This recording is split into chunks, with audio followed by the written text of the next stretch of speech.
Welcome back, everybody. My name is Tim. This is another Real Ideal Gear review. And today we're looking at, I think, what might be my favorite watch of 2024. It's the ElectricianZ watch called the MokaZ. MokaZ. And I have to tell you, this watch is fantastic. There are so many things about this watch that I absolutely love. And the price on this watch, this model in particular, is so good that this is... I don't know what else to say about this watch. There is one small minor thing about this watch that I'm not really thrilled about. We'll get to that towards the end. But this watch has so many cool features and so many things about it that I absolutely love. There's a subjective part of this review. I get it. But objectively, when we start looking at some of the components of this watch, it's really hard to look at this watch and say, yeah, there's something wrong with this watch. I really am having a hard time finding that. We're going to go through the 5 things we typically go through: size, fitment, finish, accuracy, and legibility and lume. So let's get started with size. Now this is a 45 millimeter case diameter watch that's about 13.4 millimeters high off the wrist with a 22 millimeter strap change.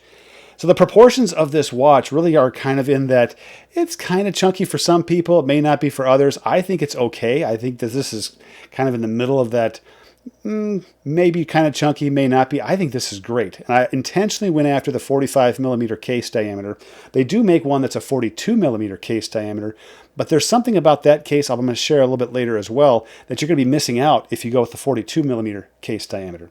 So the proportions of this watch with the chunky factor come out to be 3.36, which to me is kind of in the middle of that okay zone. If you start getting lower than that, like 3.2, 3.1, it does start to look a little bit more chunky, more dive watch-esque. So overall, I love the size and the proportions of this watch. Now the crown is also part of this size evaluation. The size of the crown is great. It's a push-pull crown. It has this texturing on here, this cross-hatching on here, which is great. And then I got to share this anyway because this is part of the finish, but I'm going to share it anyway. It has a flathead screw component to the crown. I love it. This watch has this kind of industrial Jules Verne steampunk look to it that is just outstanding. I absolutely love it. The pusher at the 2 o'clock position is for the light, and it works fine. It does a great job. I love it. Now, the overall exterior of the watch is a nylon case that's kind of a gray nylon casing that goes around a stainless steel case for the watch. And so that adds a little bit of width to this, but I don't care. I love the 45 millimeter width. I think it's great. Now, what about the fitment of this watch? Now, when I purchased the watch and I knew it was coming with a double pass NATO strap, I'm not a fan of double pass NATO straps. It has to be a very thin watch to start with, or I'm not wearing it. And this watch is definitely not in the category of being very thin, so I never even put the watch on with the double pass NATO strap. It's brand new, sitting here around here somewhere. So I put a 2-piece leather strap on here from, I think, AliExpress, like a $10 special, and it looks outstanding. The color on this strap matches up perfectly with that deep copper shiny bezel, the components on the inside of the dial. It just all goes together so well. It has kind of that dark earthy tone to it overall. I'm kind of doing the finish side of this, as you can tell, but the fitment is so boring because it's a 2-piece with a pin and buckle. It's going to fit, right? How about the finish of this watch? Okay, this is the showstopper, and I mean showstopper. Look at these photos and look at the video of this. There is so much going on with this watch. Let's start with the outside going in. Again, it has that nylon dark gray casing on the outside, which I think sets up the color palette really well. Then you have this high polished, deep copper bezel, and then you have a high and proud mineral crystal at the very top. All of these components, to me, if you look at it from the side, look fantastic. I absolutely love it. Now, when you look at the dial, and there's like 2 parts to this. You have the dial that's not actually the timekeeping portion of the dial, and then you have the timekeeping dial. I'm going to use those 2 terms for now because I'm not exactly sure how else to say it. But the part that's not part of the timekeeping is so cool. You have the exposed battery, you have the copper wire terminals that go from the battery over to the timekeeping piece, and I think the whole thing just sets it up really, really well. It has, again, that Jules Verne look. There's this 1920s thing that I can't hardly deny that is kind of like from a comic book from that era. Just the industrialized portion of it. It's all about the metals and the copper and all that stuff. I'm originally from Minnesota. I live in Montana. Both of the states have very, very rich mining histories. Iron ore in Minnesota, copper around here, especially around Butte. So I can really appreciate kind of just the look, the industrial look of this watch. And then you get to the timepiece part of the dial. which is fantastic. You have three hands that are excellently done. You have a white second hand, you have kind of a gray minute hand, and kind of a copper looking hour hand. Those three colors actually are very helpful because when you look at some of the other models on the website, the handset is a little bit less legible. They have different colors that really kind of blend in with the dial itself, and I just don't think they stand out quite as well. But this set of hands, I think, does a great job of complementing each other and also maintaining legibility for timekeeping purposes. Now, when you look at the center of the timekeeping dial, you'll notice there's a copper coil in there, which is so cool. And then to 12 o'clock and 6 o'clock, just outside the dial, you have two copper screws that add more industrial flavor to this whole thing. Then you've got you have a railroad track, minute track. You've got the hour markers that have just kind of these gray dots in there.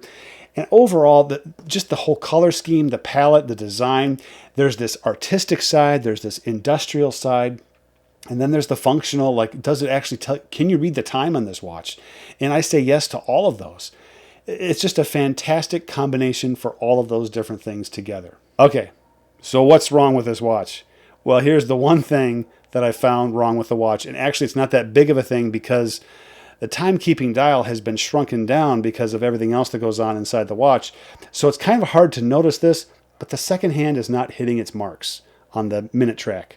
So yeah, I wish it was hitting the marks, but you really have to look close. As a matter of fact, it took me a couple of days to even notice it because, again, the timekeeping dial is so much smaller than everything else. The minute hand is not, or the second hand is not traveling as far on each tick, so it's kind of hard to pick up on it right away. But yeah, it's just a bit off.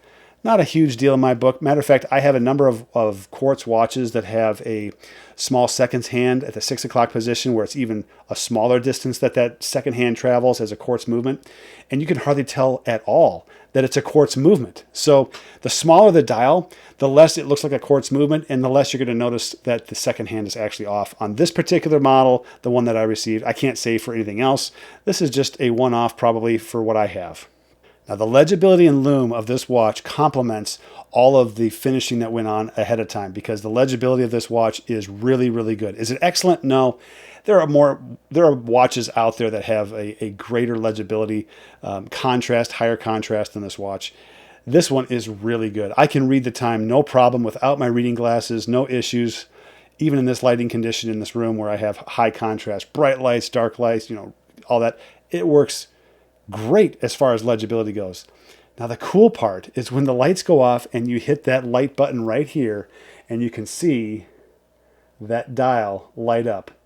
It is absolutely incredible. Take a look at the video of this because there are 4 LEDs that they've placed in here to really light up that timekeeping dial, and it does a great job. Not only that, it kind of spills out into the other part, the artistic side of the rest of the dial on the inside of the watch.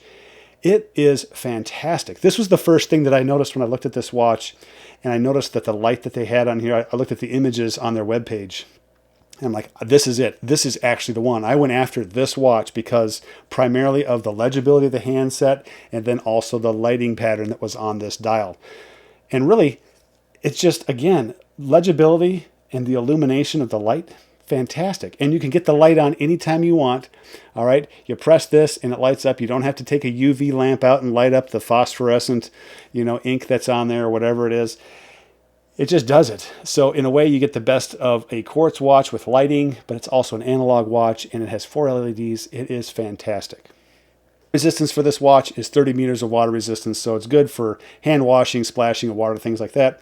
I wouldn't take this swimming. Matter of fact, one of the reasons I keep leather on this particular watch is as a reminder not to take this thing swimming or getting it wet, that kind of thing. So what are the conclusions of this watch? Well, as you can tell, I am head over heels over this watch.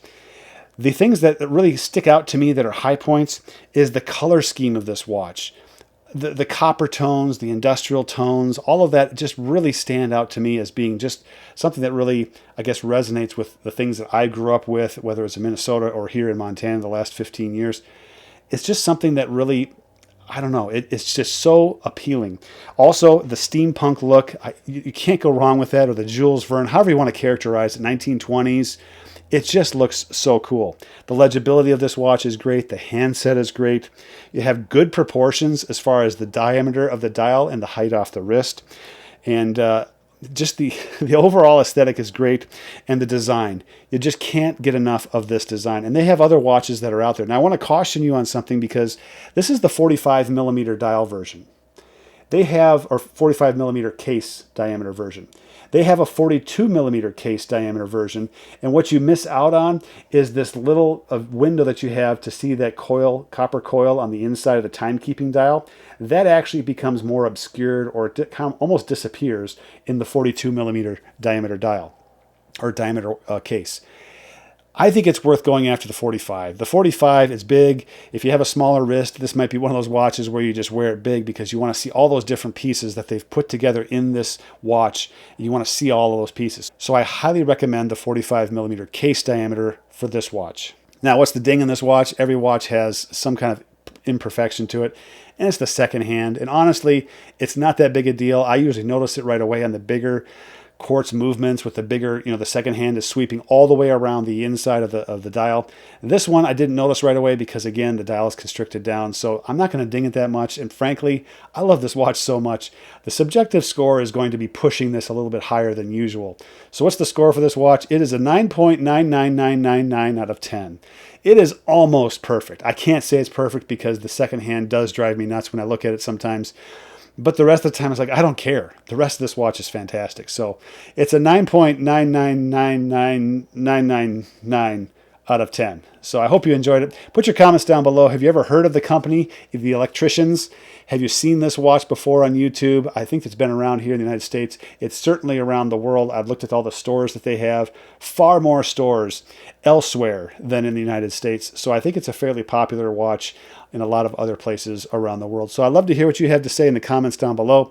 Don't forget to visit my website, realidealgear.com, for any used or reviewed watches. Sometimes I have watches with flashlights too as a package deal, so check that out at realidealgear.com.